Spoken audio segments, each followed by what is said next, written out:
Hello, dear IFAMA 2020 Goes Digital audience. My name is Dick Veerman. In today's edition, I will interview Peter van Bodegom, Peter van Bodegom in Dutch. He's the head of the Department of Environmental Biology at Leiden University in the Netherlands. Peter, we're very happy to have you in our series. Could you briefly welcome Peter? Could you briefly explain what environmental biology is and what the Institute of Environmental Sciences, you had it too, what it stands for? And in Dutch, we call it the CML. So what are you doing? You're a professor, the head of the whole department, and you're heading a special Institute of Environmental Sciences. Yeah, so as environmental biology, we work on the relationship between nature on the one hand and human society on the other hand. So we aim to understand the relationships through which humans affect nature and biodiversity and ecosystem functioning. And on the other hand, we try to show how we as human society at the same time depend on nature for our own well-being. And by showing the interlinkages between humans on one hand and nature on the other hand, through quantitative tools that we are also developing, we try to come up with a dialogue about, well, the role of nature in our society. So that's kind of what environmental biology entails. So it's about making choices, because obviously our species disturbs nature, and yet we'll have to cooperate with nature, and you do the modeling. Yeah, we do the modeling, we do the observations, we collect the data and run some of the analysis, either through models or statistics. Right. Now, the other day you contacted me because of an earlier interview we did with Berry Marttin from Rabobank. And Berry Marttin said he was critical of true costing. And he said you need to do nature costing. And then we entered in a conversation, and you said, well, I'm critical of nature costing as well, because we need the nature profiting. Otherwise, you'll fall into the same trap. Could you explain what you meant? Yeah, so on the one hand, I fully agree that we should take into account all the kind of impacts we do have through our food systems on nature and environment in general, and to account for that somehow in the way we deal with food systems.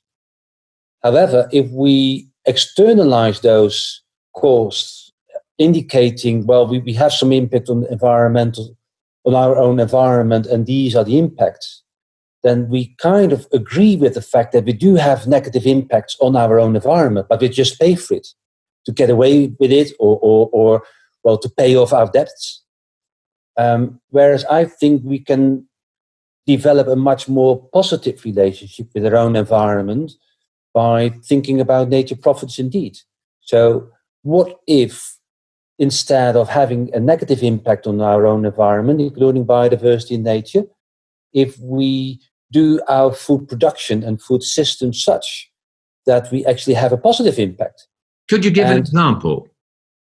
One example could be if we do our farming system such that we make sure to maintain the water within the soil system for a longer period of time, and therefore avoid floods downstream or avoid irrigation demands at a later moment in the season, then actually that is an added value for the water managers. Because in some regions, given the fact that water is drained very quickly, it may cause floods further down the stream, which provides a problem to water managers. And that is really a problem right now in the Netherlands. And it is a major problem. And who is working on it? In my opinion, nobody is. Well, some people are working on it. But I mean, with initiatives by the water boards. I mean, with the aim of really solving the problem. The floor is yours. Sorry. Yeah, with the aim of really solving the problem. I think currently it's more conceptual and more, well, thinking about what could be possible. So could we add a added value. So if you provide added value through water storage, who could pay for that, and who has benefit by this additional storage, and therefore might be willing to pay for some of those additional services that are being provided, and can you develop a business model based on those? So there are discussions ongoing, and I do know that various water boards in the Netherlands are very interested in discussing the value of water and the added value of water, which is much broader than just supplying us with drinking water and industry water. But it also provides a landscape. And we're all benefiting from the fact that water does provide us, at least in the Netherlands, but also elsewhere, with a landscape that we admire and feel good about. And actually, that's an added value that is not taken into account. If by farming systems such an added value is being provided, well, maybe that does provide an additional business model that does provide a nature profit, if you like, instead of the costs. So it would be very practical and create incentives for even for farmers to do nature profiting and but someone in the end, someone will have to pay for it. But this approach is really innovative, and it doesn't just create a mortgage we're not going to pay back, because that is your criticism, but it creates really opportunities for creating new nature in tune with human interests. Yeah, and there's a large body of literature in science on this. This is all called or related to the system of ecosystem services, so which have been defined indeed based on this relationship between nature and society. So it are the things that nature does deliver to us, human society, and there have been various discussions in science as well, whether that should be valued through monetary value, so indeed in money, or can we also value those in different things? Could it just be the awareness of those values and therefore providing you with an image or respect for the way you do your agriculture? Could it be sufficient in some cases if whole society accept the fact that it provides this added value and therefore provides respect to the farmers? Or should we do it in certification or indeed provide through certification additional revenues in terms of the price of the products? So there's a whole suite of arrangements possible in which you can express the fact that these services are being provided and actually provide an added value. So Berry Marttin suggested that we go back to the drawing table and that indeed we do this in a practical way. He's a banker. He's financing real operations. It's not an academic discussion. He wants to get something going and realize something. What could be done? There is a lot of academic thinking about it. The water boards, the waterschappen in Dutch, they think about it. Suppose his suggestion is being taken seriously. We go back to the drawing table. We use the systems. Are there any accounting systems to do this, to include natural capital, perhaps cultural capital, the way the landscape values? What is there as a practical tool in order to be indeed practical and to have people work on it and to make them happy, to collaborate and to really realize something? What are the instruments? Yeah, so there's a number of instruments. One of those instruments is indeed natural capital accounting, which basically provides us with the balance, profits and costs for natural capital. And natural capital in that sense is anything that is kind of around in nature that is capable of providing us with added value to society. There's a number of instruments available to do this natural capital accounting. Some of those are being developed by the Joint Research Commission of the European Union. There are also ways in which you could think of providing monetary values to ecosystem services. Also, that is a large community. But you could also think about, well, I'm not going to pay for those services like water provisioning directly, but we acknowledge it in a different way, like I just explained, through certification or awareness or respect. And also in that case, there are ways in which you can make it practical, indeed through certification schemes or otherwise. So in that sense, that there are multiple opportunities, and some things have been developed that could be applied in practice. So the instruments are there. They are a bit academic. That is, they have been intellectually developed, but they aren't yet in use. And that is where the opportunity is. That's where the major opportunity is. And again, I think there are kind of a number of bottom-up type of initiatives that try to implement some of those. So I think there is a number of people and a number of groups ready to go get started with it and trying to come up with things. But it does demand kind of an interaction among such a diverse group of people. Because you do need kind of, in this case, you do need the farmers there, but you also need the retailers on board. You need part of the consumers on board because they need to be aware of kind of the true cost or the native benefits. You need to have some academics in there. For some cases, you might have to change the legislation.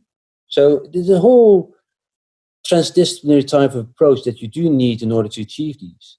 And these processes, have they been deployed anywhere in Europe, as far as you know of? Yeah, the small scale. So at a real small scale, some of those things have been deployed already. And people have started to, well, implement some of those and test around, but really at a small scale and not at a large kind of national or international trading type of community. Not yet, but I think it will. You think it will? I think there is an opportunity. In the EU, we have the Green Deal. And the Green Deal, a lot of money is around, 1 trillion euros. It's a lot of money. It's not only agriculture, but a large part of it is. It needs to be allocated. Probably the allocation still has to be done by refining what the instruments are. They aren't there. And again, linking up with Berry Marttin, he said we, in fact, need to go back to the drawing board, and even the Green Deal could be this new drawing board. And he went as far, you saw the interview, he went as far in saying that we need a Paris Agreement on the food system. So it is this food nature capital system he's talking about. Could that be, suppose we'd ask you to head a project integrating this interdisciplinary project, creating these new systems with everyone on board. Is it feasible? Is it something, can it be organized? Because it's very complex. Yeah, it is very complex. And indeed, it demands going back to the drawing table, which kind of expresses the complexity of the issue. On the other hand, I am convinced it is feasible. If indeed various actors are interested and willing, as well as providing with the incentive to collaborate in doing this, I'm pretty sure that together we can make this drawing table work and come up with an alternative solution. And I think there is knowledge around that allows us to do so. And at the same time, I also think that when doing, we need to learn more, given that it's such a new situation. We would be developing a new system, basically. And while developing that, I'm pretty sure new gaps in knowledge and understanding will arise. But at the same time, I'm quite convinced that it is doable based on those small-scale initiatives that are ongoing and at least show that it can work on a small scale. We could do it in the Netherlands, for example, as an example for the rest of Europe. Yeah, I think that would be a very good idea. the Netherlands has been on the foreground in the Green Revolution. Let's the Netherlands be at the Green Revolution 2.0 and make this as a circular agriculture or agricultural food system. But I really think it has to be more than the producers alone. It really has to be the combination of producers, retailers, and consumers, as well as sort of the landscape owners. Because only in that combination, I think things can happen. Because otherwise, it is too narrow, and then the likelihood of externalizing some of the costs is still around. One final question. Where is politics? The image I'm getting is that, so you want to include consumers, citizens, because you need them. But policy is being made in parliaments, in the European Parliament, in national parliaments, and they don't agree. What we can see in the Netherlands right now is that there is a huge divide. Farmers and the government cannot agree anymore because the problem is too complicated. How are you going to solve this politically? Because the choices depend on politics, and it could be people's politics or politics as we know it. How do you see that? How to make the choices politically sound so that people will accept them? Yeah, that's a complicated question. I'm not sure whether I do have the expertise to answer that properly. But I think looking at the Green Deal, and which is a highly political agenda, and still it is promoting bottom-up initiatives. And I personally think that we should try to connect the bottom-up initiatives, to try to come up with this Green Revolution 2.0, if you like, and connect them to some of the political movements and make the connections to the governmental targets, including the Green Deal. And then I think there is a way forward. But again, it won't be easy, given the large divide that we're currently experiencing. So we need to get organized for organizing, and that this first step is an experiment already. Yeah. And I think sort of this organization of let's say communities that are willing to come up with this new way of dealing with food systems. That's an experiment, and ideally that would be supported by politics at whatever level, whether there's a national, or provincial, or local level. And based on that, create the experience to upscale to a national or an international level. Okay, so let's get back together in a second interview with one of your colleagues, Koos Biesmeijer. Would that be an idea? Yes, certainly. Koos Biesmeijer, indeed the scientific director of Naturalis Biodiversity Center. He is working on what is called in Dutch Herstelplan Biodiversiteit. So the restoration plan, National Restoration Plan Biodiversity. That's it. Which exactly aims at creating a community and creating measures that are proven to work for biodiversity, and implementing those measures together with all stakeholders, whether that's the banking or the water boards or the farmers or a combination thereof. And that's something he is aiming for. So yes, definitely, that would be a very good idea. So once he has seen this, let's engage with him in trying to get going a project to do it. In getting organized, the organization to do it. Let that be a second interview. Peter, thank you very much for this interview. You're welcome.